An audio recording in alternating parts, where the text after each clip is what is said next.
لیدونکو د پخوانیو تمدنونو په اړه پوهیدل یا هم د دوی آثار لټول بېشکه ډیر ستونزمن کار دی، لیکن هر کله چې یو ځانګړی څه وموندل شي نو کیسه دلته نه ختمیږي، بلکې له دې ځایه د نوي پوښتنو لړۍ پیل کیږي. داسې پوښتنې چې د ځواب پیدا کول یې یا څو پیړۍ نیسي او یا یې هیڅ ځواب نه پیدا کیږي. یو ځل بیا د انفارمیټیو پښتون چینل ویډیوګانو ته ښه راغلاست. نن به تاسو د دوه داسې کشفونو په اړه خبر شئ کوم چې تر موندلو وروسته هم ناڅرګند پاتې دي. نو راځئ چې پیل کړو. نمبر 2 انشینټ کلاک. نن سبا په دې عصري دور کې د وخت معلومول هیڅ سخت نه دي. د لاسي ساعت څخه نیولې تر ګرځنده تلیفونونو پورې دلته ډیر داسې وسایل شته چې موږ ته مناسب وختونه ښیي. مګر آیا تاسو کله هم فکر کړی چې په لرغونو زمانو کې خلکو وخت څنګه معلوموه؟ د لرغوني روم په ویجاړ شوي ښار هرکولینیم کې خلکو د نړۍ تر ټولو زوړ ساعت پیدا کړ. دغه ښار له نن څخه 1950 کاله د مخه د ویسیوس د غره څخه د راوتونکي لاوا له امله وسوځېد او ایرې شو. له دې پیښې څخه زرګونه کاله وروسته د آتش فشان په پاتې کې خلکو له اوسپنې څخه ترش شوي یوه عجیبه ټوټه ومونده. د هغې سایز دومره کوچنی و چې دا په اسانۍ سره په جیب کې ځایېدلی شوه. په پیل کې هیڅوک د دې د استعمال په هدف نه پوهېدل، خو له ډېرو کلونو وروسته رومي لرغون په په دې هدف باندې ځان پوه کړ. د آلې له 3D ماډل څخه دا څرګنده شوه چې دا په هغه وخت کې یو عصري ساعت و کوم چې کولی شول په اسانۍ سره د ورځې وخت معلوم کړي. لیکن پوښتنه دا وه چې دغه عجیب و غریب ښکارېدونکي شکل وخت څنګه معلوموه؟ د ساینس پوهانو په وینا چې له روزنې پرته د دې ساعت چلول ډیر ستونزمن دي.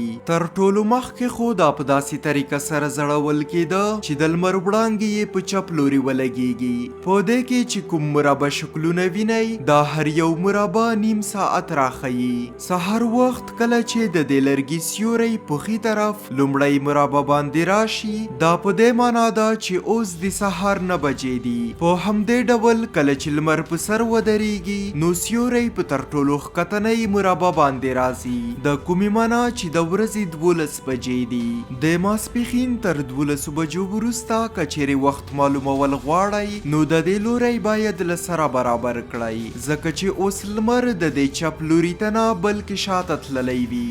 له 12 څخه تر 3 بجو پورې او بیا له 3 څخه د ماښام تر 6 بجو پورې د بالکل مناسب وخت ښودلو.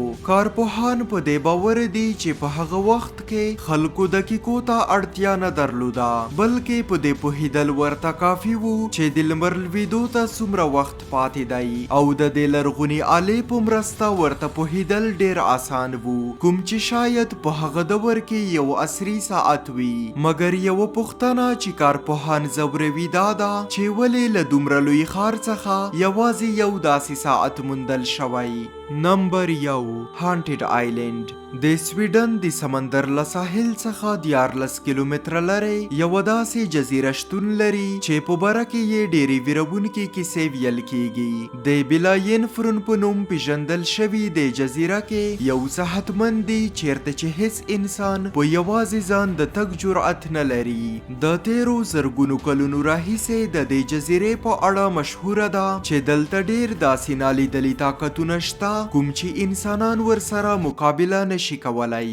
دلته خلکو په ځمکه باندې د ډبرو عجیبه جوړې شوي نمونې لیدلي کوم چې دا په ګوته کوي چې شاید دلته په کوم وخت کې ځینې رسمونه ترسره شوي وي یا اوس هم ترسره کیږي. اوس مهال خو دا جزیره ټوله خالی ده، خو د شاوخوا نږدې ځایونو خلک په دې باور دي چې کومو کسانو د دغه ډبرو د ایستلو هڅه کړې ده دوی له سختو زیانونو سره مخ شوي دي. په 2014 کې د لرغون پیژندونکو یوې ډلې د دې جزیرې سروې وکړه او د مختلفو ازموینو له ترسره کولو وروسته چې کومه نتیجه دوی ترلاسه کړه هغه ډیره حیرانوونکې وه. له دې ډبرو علاوه دلته 2 غارونه هم شته چیرته چې ډیر غیر معمولي څه ولیدل شول.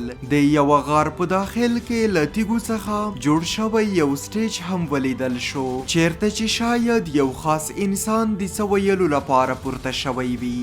دلته د اور پاتې شوي ایرې او له تیږو څخه جوړ شوی څټک چې منځ یې خالي و هم وموندل شو. په دوهم غار کې له تیږو څخه جوړ شوی میز وموندل شو چې په کوم باندې د سمندري حیواناتو ځینې هډوکي پراته وو. د دغه هډوکو او ایرو چې کله کاربن ډیټینګ ترسره شو نو یو بل ډیر په زړه پورې حقیقت مخې ته راغی. د کاربن ډیټینګ له نتیجو څخه معلومه شوه چې له نن څخه نظره کاله وړاندې دلته انسانان اوسېدل، لیکن هغوی دا ټول شیان ولې او د څه مقصد لپاره کارول په دې پوهېدل ډیر سخت دي. اوس هم د سویډن په دې جزیره کې د ویرې فضا خوره ده او دلته ورتلونکي خلک بغیر د کومې ډبرې له خوځولو او د شپې تر را رسیدو د مخه له دې ځایه ځانونه وباسي. هیله ده چې د انفارمیټیو پښتون چینل دا ویډیو در سره لایک او شیر کړئ. په راتلونکي په زړه پورې ویډیو کې به سره وینو. تر هغې د خدای پامان.